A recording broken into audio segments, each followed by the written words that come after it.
Let's have another practice run at looking to find out if an equation is symmetrical about either the x or y axis or the origin.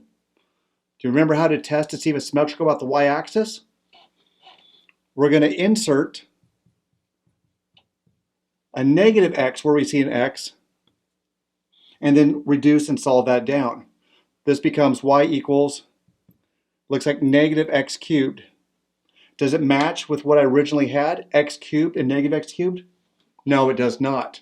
So we can say that this is not symmetrical about the y-axis.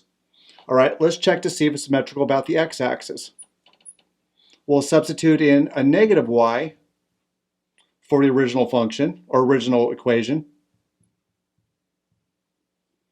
Work that through. So let's eliminate the negative in front so we match up the beginning. So this becomes y, multiply both sides by a negative, I get negative x third, or x to the cubed.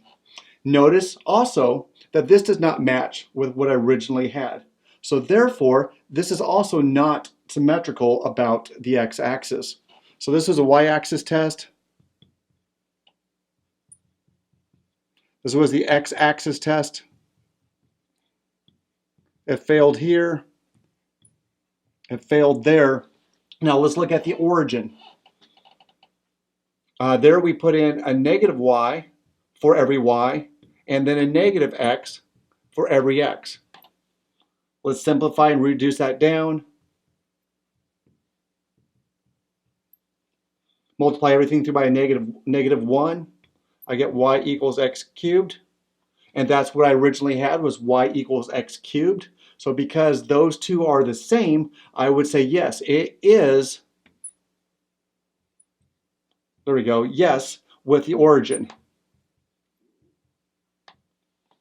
And if we were to graph that out, the graph of that function looks similar to that.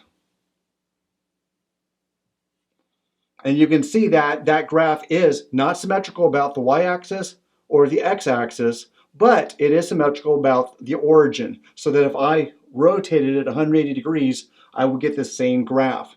Meaning that also to, for example, a point down here at -4, what is that, about -2, -4, would match up with the point up here at the point 2 and 4.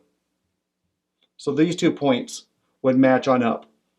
Those 2 points right there would match on up as far as symmetry is concerned.